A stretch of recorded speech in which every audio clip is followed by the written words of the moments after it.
ఇంద్రియాల యుద్ధం పార్ట్ 4 కోపం రాజ్యంలోకి వచ్చిన రోజు. శాంతి తిరిగి వచ్చిన తర్వాత, అహంకారం వెళ్ళిపోయిన తర్వాత మనసు రాజ్యం మళ్లీ ప్రశాంతంగా మారింది. ప్రతి ఉదయం ధ్యానం, ప్రతి రాత్రి భక్తిగీతాలు. ఇంద్రియాలిప్పుడు వినయంగా ఉన్నాయి. చూపు మంచి విషయాలనే చూస్తోంది. వినికిడి మంచి మాటలనే వింటోంది. రుచి నియంత్రణలో ఉంది. స్పర్శ మర్యాదగా ఉంది. మనస్సు సంతోషంగా బుద్ధితో చెప్పింది, ఇప్పుడు నిజంగానే శాంతి వచ్చింది. బుద్ధి చిన్నగా నవ్వింది. రాజా, జీవితంలో శత్రువులు ఒక్కొక్కరిగా వస్తారు. కొత్త శత్రువు ప్రవేశం కోపం. దూరంలో ఎర్రటి మంటలా ఒక శక్తి మండుతోంది. అది కోపం. అది గట్టిగా నవ్వింది. అహంకారం ఓడిపోయిందా? ఇప్పుడు నా వంతు. చిన్న విషయానికి పెద్ద గొడవ. ఒకరోజు రుచి కిచెన్లో అరుస్తోంది. తీలు, ఈరోజు బిర్యానీ కావాలి. చూపు, లేదు, డయట్ మొదలుపెట్టాం. వినికిడి, యూట్యూబ్లో డాక్టర్ ఏమన్నాడో విన్నావా? ఈలు, కోపంతో, మీరందరూ నా ఆనందానికి శత్రువులు. అప్పుడే కోపం నెమ్మదిగా రుచి దగ్గరికి వెళ్ళి, అవును, వాళ్ళు నిన్ను అర్థం చేసుకోవడం లేదు. రుచి వెంటనే మండిపోయింది. మనసులో కల్లోలం. కొన్ని రోజులకే రాజ్యంలో చిన్న చిన్న విషయాలకు గొడవలు మొదలయ్యాయి. చిన్న మాట, పెద్ద కోపం. చిన్న తప్పు, పెద్ద అరుపులు. చిన్న అపార్థం, సంబంధాల పగులు. మనసు అలసిపోయింది. ఇది ఏమవుతోంది? బుద్ధి హెచ్చరిక. బుద్ధి చెప్పింది, కోపం మొదట మనిషిని బలంగా అనిపింపజేస్తుంది, కాని చివరికి బలహీనుడిని చేస్తుంది. కాని ఇంద్రియాలు వినలేదు. కోపం వల్ల పిచ్చి పనులు. ఒకరోజు వినికిడి ఫోన్లో పాట వింటోంది. అప్పుడే చూపు వచ్చి, వాల్యూమ్ తగ్గించు. వినికిడి, నువ్వెవరు చెప్పడానికి? ఇద్దరూ గొడవ మొదలు.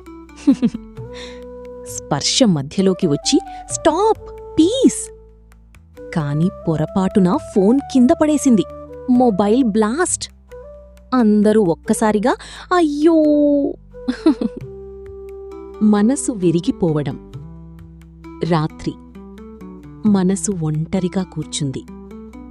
రాజ్యంలో అరుపులు, గొడవలు, బాధలు.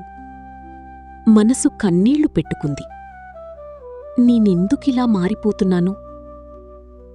అప్పుడు బుద్ధి దగ్గరకు వచ్చి చెప్పింది, కోపమొచ్చినప్పుడు మనసు ముందు ఆలోచించదు, తర్వాత పశ్చాత్తాపపడుతుంది.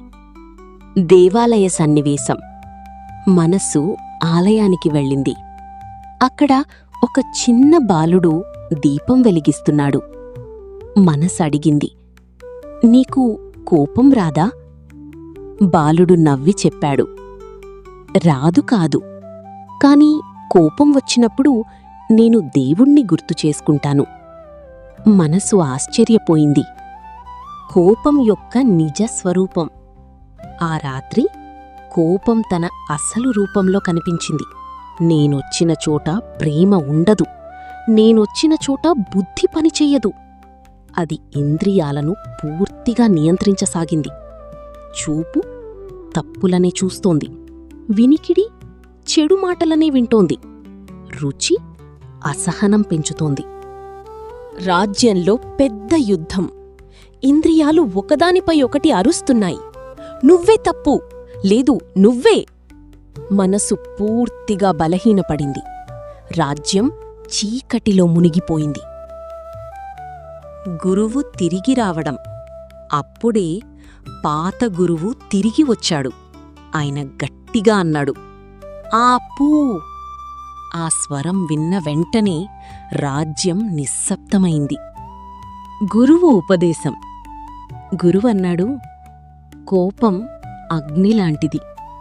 ముందు ఎదుటివాణ్ణి కాలుస్తుందనిపిస్తుంది, కాని మొదట కాలిపోయేది నీవే. ఇంద్రియాల పశ్చాత్తాపం.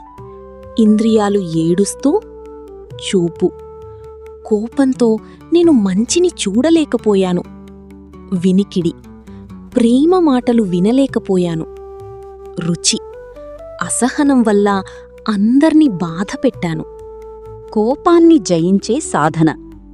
గురువు చెప్పాడు. 1. శ్వాస నియంత్రణ.